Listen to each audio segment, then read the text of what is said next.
Baik, di pertemuan hari ini, pertemuan terakhir kita ya untuk pertemuan online. Ini udah pertemuan kelima ya, pertemuan kelima untuk pertemuan online. Nah, jadi setelah ini nanti kalau kalau nggak salah masih ada satu pertemuan terakhir untuk pertemuan offline dan setelahnya kita langsung post test. Oke, hari ini kita akan langsung membahas dan belajar tentang susunan kalimat. Ini juga materi kaidah yang akan kita bahas terakhir ya di hari ini. Jadi kita akan belajar melihat dan mencoba menyusun kalimat.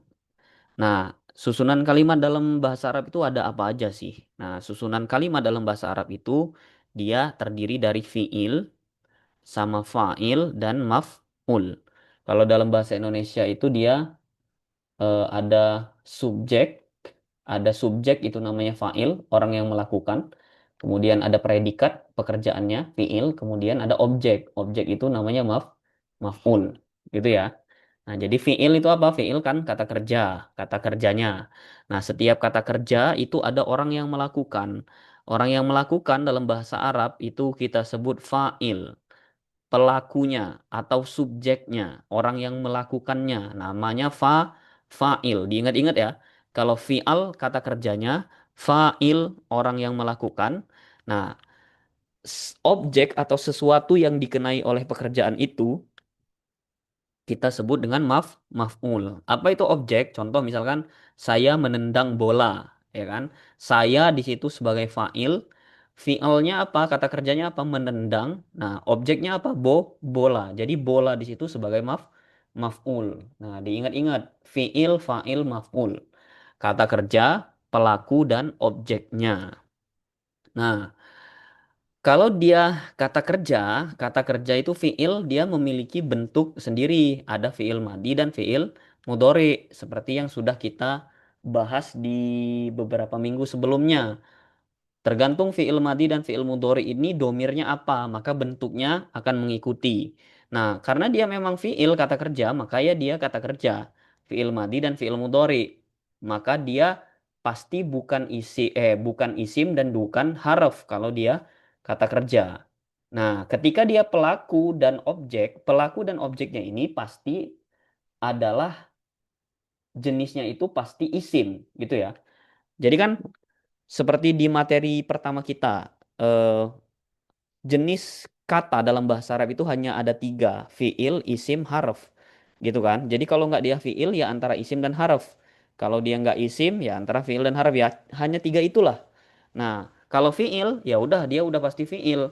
Nah, antara fa'il dan maf'ul ini pasti diisi oleh isim, pasti dia diisi oleh benda atau seseorang, gitu kan.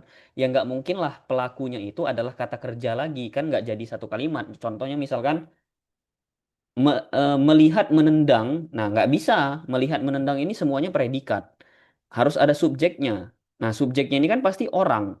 Orang ini adalah isim. Nah, objek yang dikenai oleh pekerjaan itu juga disebut dengan itu juga jenisnya merupakan isim karena dia benda juga. Nah, maka fa'il dan maf'ul ini sudah pasti isim, gitu ya. Nah, apa yang membedakan isim tersebut ketika dia jadi fa'il dan apa yang membedakan isim tersebut ketika dia jadi maf'ul? Ada tandanya. Apa tandanya? Nah, ini dia. Tandanya kalau dia sebagai fa'il, maka terakhirnya itu dommah. Dommah ya. Bisa dommatain atau dommah. Jadi misalkan kalau dia nggak ada alif lam ya jadi tolibun. Tapi kalau pakai alif lam jadi at-tolibu. Nah, intinya dia dommah. Jadi kalau dia dommah, kedudukannya itu adalah pelaku atau fa'il. Nah, terus kalau dia jadi maf'ul, apa ciri-cirinya? Ciri-ciri ketika dia jadi maf'ul, harokatnya berubah jadi fathah. Nah, harokatnya jadi A, yang jadi yang contohnya misalkan di sini. Nah, ini al-baba. Aslinya kan al-babu atau babun. Artinya apa? Pintu, babun. Nah, ketika dia jadi objek, maka dia berubah jadi fathah. Dia berubah jadi baba, gitu ya. Nah, susunannya, contoh. fataha tolibun albaba. Nah, jadi fataha tolibun albaba. Nah, di sini kenapa pakai fataha? Ini fi'il madhi ya kan? Nah, ini fi'il madhi, domirnya apa? Huwa. Kenapa huwa? Karena yang melakukan fa'ilnya ini tolibun. Tolibun ini kan siswa laki-laki. Kalau kita buat jadi domir, domirnya apa? Huwa. Nah, makanya fataha. Jadi fataha tolibun albaba. Artinya apa? Siswa tersebut, siswa membuka pintu. Nah, jadi kenapa di sini tolibun ini un? Karena dia fa'il. Kenapa di sini albaba? Karena dia objek atau dia maf'ul gitu. Nah, jadi ini bisa berubah-berubah nanti. Misalkan eh tolibun ini posisinya dia sebagai objek, dia bisa berubah jadi toliban. Contoh misalkan apa? Saya melihat siswa laki-laki. Nah, jadi siswanya kan sebagai objek ya. Kalau saya melihat siswa berarti ana anzuru. Nah, anzuru itu karena domirnya ana ya kan. Ana anzuru. Nah, jadi udah bukan tolibun. Salah kalau kita bilang ana anzuru tolibun. Yang benar apa? Ana anzuru toliban. Kenapa? Karena tolibannya sebagai maf'ul. Nah, kalau dia sebagai fa'il, dia tetap dhammah. Contoh lagi. Qaraat al-muslimatu al-Qur'ana. Nah, qaraat apa? Membaca. Kok jadi qaraat? Ada taknya karena al-muslimatu. Al-muslimatu ini kan dia muslimah perempuan. Jadi dia kalau kita pakai domir, domirnya apa? Hiya. Makanya qaraat. Nah, ini yang kita pelajarin kemarin di perubahan fiil madi. Nah, kalau hiya qaraat. Nah, qaraat al-muslimatu Al-Qur'ana. Nah, jadi benar susunannya. Qaraat al-muslimatunya dhammah, Al-Qur'ananya fathah gitu. Al-Qur'annya fathah, Al-Qur'ana. Kenapa fathah? Karena dia maf'ul, dia objek. Al-muslimatunya dhammah. Kalau kita bilangnya qaraat al-muslimata al-Qur'anu berubah maknanya. Jadi Al-Qur'an yang membaca muslimah. Nah, kebalikan. Maka harokat itu penting dalam bahasa Arab gitu ya. Nah, contoh ini yang fi'il mudhari. Yaktubu mudarrisun ad-darsa. Nah, yaktubu apa? Menulis. Kenapa yaktubu? Karena huwa mudarrisun ini artinya guru laki-laki. Kalau mudarrisatun guru perempuan. Jadi taktubu karena ini laki-laki jadi mudarrisun. Nah, di sini dia sebagai fa'il. Jadi dia dhammah. Kemudian di sini dia jadi maf'ul, maka dia fathah. Nah, gimana susunan yang benar? Apakah si fa'il ini kita taruh di depan atau fi'il yang ada di depan? Nah, itu bisa semua. Jadi benar semua, boleh. Boleh yang di depan itu fi'ilnya dulu, baru fa'ilnya. Kayak gini ya, ini fi'il, fa'il, maf'ul susunannya. Atau bisa dibalik, jadi fa'il dulu, fi'il baru maf'ul. Contoh, Yanzuru waladun as-sayyarota nih. Yanzuru waladun as-sayyarota. Kita coba teman-teman lihat. Mana yang fi'il, mana fa'il, mana maf'ul. Nah, yanzuru ini fi'ilnya. Fi'il mudhari ya. Fi'il mudhari. Nah, domirnya apa? Huwa, karena waladun. Waladun ini anak laki-laki. Kenapa dia un? Karena dia sebagai fa'il. Orang yang eh, melakukan sesuatu, dia yang mengerjakannya. Mengerjakannya apa? Yanzuru. Yanzuru ini artinya apa? Melihat. Jadi anak ini melihat apa yang dilihat as-sayyarota. Nah, makanya di sini pakai fathah. Kenapa dia fathah? Karena sayyarota di sini adalah objek atau maf'ul, artinya mobil. Jadi anak seorang anak laki-laki melihat mobil. Nah, ini boleh susunannya kita balik waladun dulu. Nah, jadi contoh seperti ini, waladun yanzuru as-sayyarota. Nah, jadi si pelakunya dulu yang kita taruh di depan, baru waladun yanzuru as-sayyarota. Nah, ini boleh. Mana yang benar-benar semua? Yang salah itu kalau harokatnya salah. Jadi misalkan waladan yanzuru as-sayyarotu. Nah, salah. Atau maf'ulnya yang di depan, salah juga. Nggak bisa. Jadi Misalkan as-sayyarota yanzuru waladun. Salah. Yang benar boleh fiilnya atau fa'ilnya. Misalkan lagi, akalat bintun as-samaka. Nah, bintun ini apa artinya? Anak perempuan. Berarti dia muannas kan? Domirnya apa? Hiya. Makanya akalat. Akalat bintun as-samaka. Anak perempuan itu memakan ikan. Nah, boleh akalatsnya kita taruh duluan atau boleh bintunnya yang kita taruh duluan. Yang penting jangan samakanya yang duluan. Karena samaka itu objek. Objek itu selalu di akhir. Gitu ya.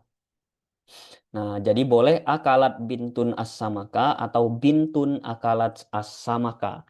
Loh, kok ini pakai as-samaka? Katanya kalau apa namanya isim itu dia dhammah. Nah, kenapa dia berubah jadi fathah? Karena dia sebagai maf'ul, gitu ya. Jadi kalau ada isim yang terakhirnya itu fathah, berarti dia itu kedudukannya sebagai objek atau maf'ul. Nah, ini diingat-ingat karena ini penting. Nah, setelahnya ini sedikit materi terakhir.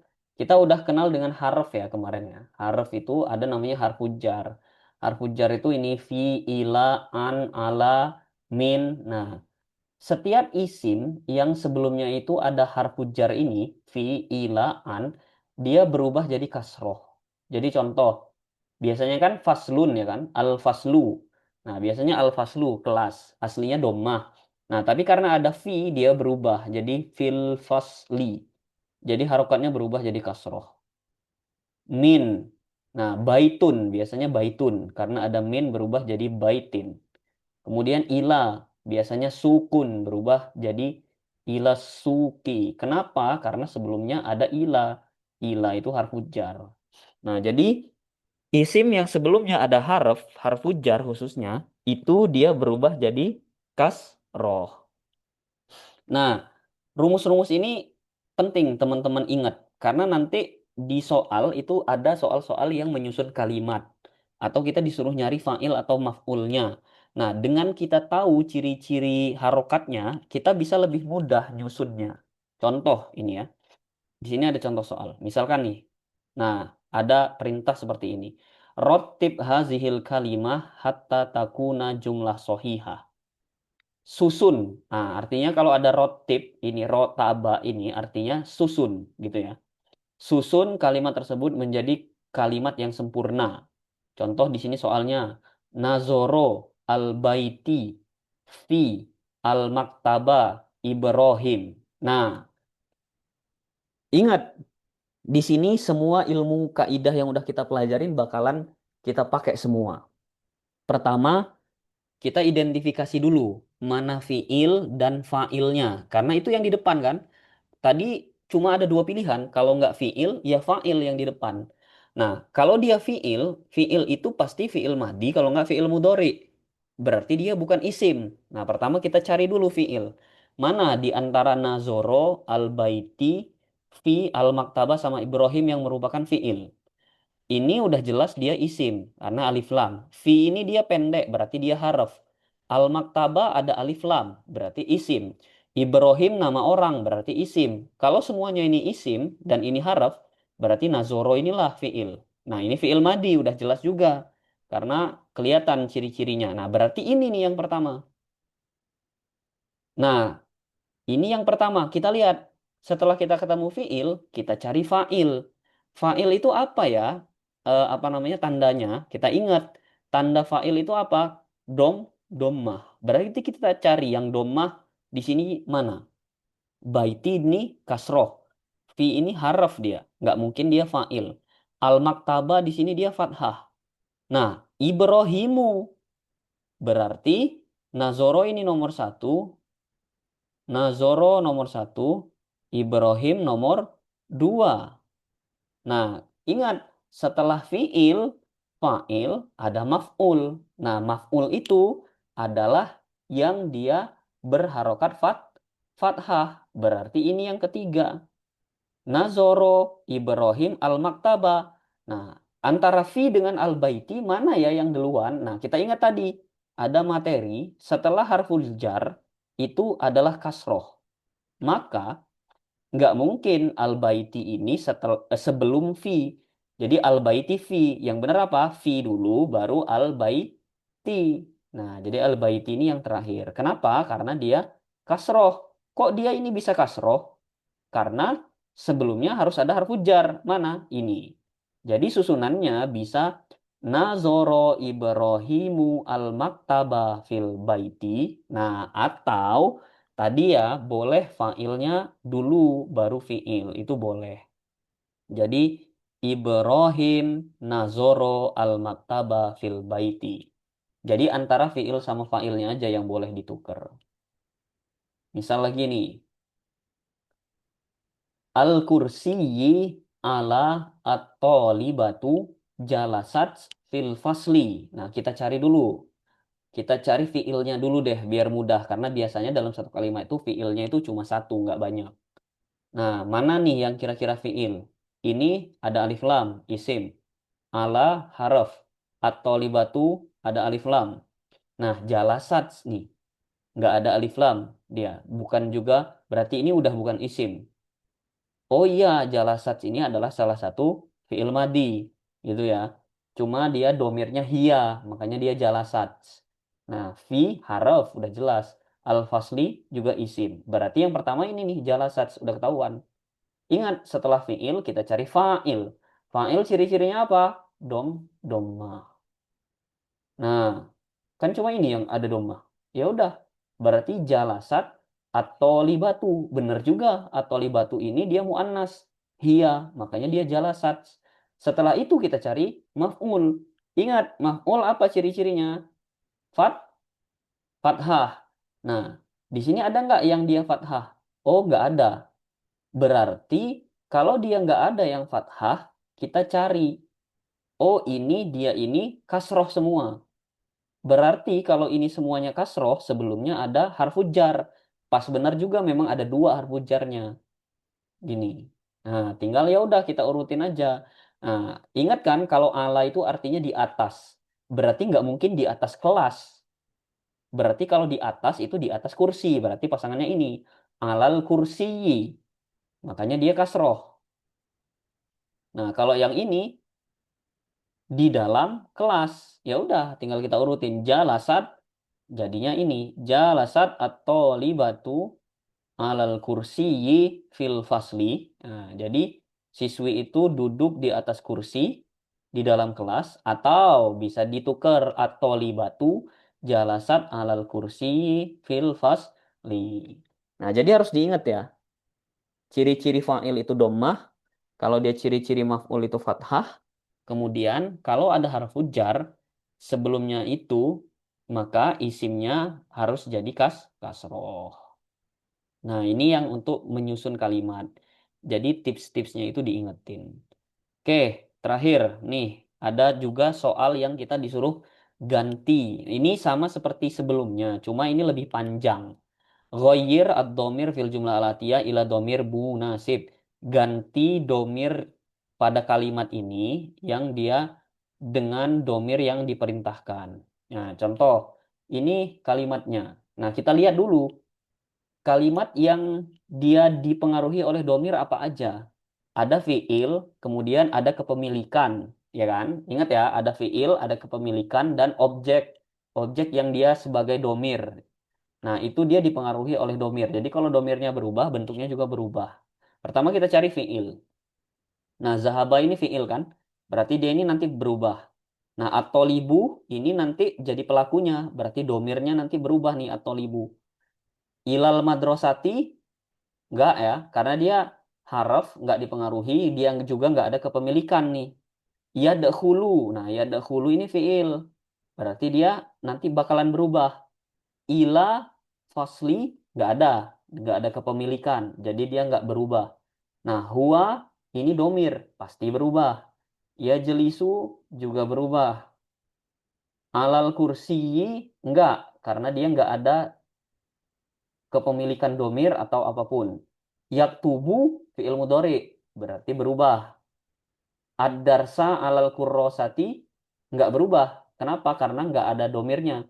Nggak ada kepemilikan, juga nggak ada objek domir. Gitu ya. Jadi ya udah. Nah ya sudah. Kita tinggal fokus ke yang kuning-kuning aja nih yang berubah.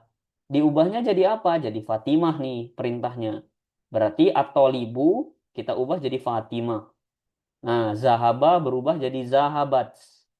Kenapa kok zahabat? Karena Fatimah itu hiya. Nah, ia dahulu berubah jadi tadkhulu. Kenapa? Karena hiya. Hiya tadkhulu. Nah, domirnya berubah jadi hiya. Nah, ya jelisu berubah jadi tajelisu. Taktubu juga berubah jadi tak tubu. Nah, kalau udah ketemu, kita ingat nih, hia itu gimana perubahan fiil madi dan fiil mudhari'nya. Nah, kayak ini, tadahulu, tajelisu, taktubu, sama kan perubahannya? Kita cuma ganti huruf ya-nya. Nah, makanya penting harus dihafalin perubahan apa namanya fiil madi dan fiil mudhari. Terakhir, nahnu berubah. Nah, berarti zahaba berubah jadi zahabna. Zahabna nahnu wa nadkhulu. Nah, berubah jadi nadkhulu. Nahnu najlisu alal kursiyyi wa naktubu ad-darsa alal kurrosati. Nah, jadi kalau kita disuruh mengubah domir dalam satu kalimat yang panjang, nggak usah terlalu fokus ke kalimat-kalimat yang nggak ada domirnya. Jadi tandain aja fiil, habis itu failnya sama isim-isim yang dia ada kepemilikannya kayak kita, buhu, kita, bi. Nah, kolamuka, kolamukum. Nah, kalau nggak ada ya udah nggak berubah. Yang berubah hanya fiil, kemudian failnya. Udah, itu aja. Sama yang tadi, kalau dia ada kepemilikan, yang domir yang ujungnya aja yang berubah. Seperti itu. Nah, ini perlu dicermati ya, mungkin agak banyak karena ini juga materi terakhir kita di pertemuan online. Nanti saya kasih bahannya ini, sambil didengar-dengar lagi videonya, supaya apa namanya bisa dipahami pelan-pelan. Kalau ada yang bingung, bisa ditanyakan.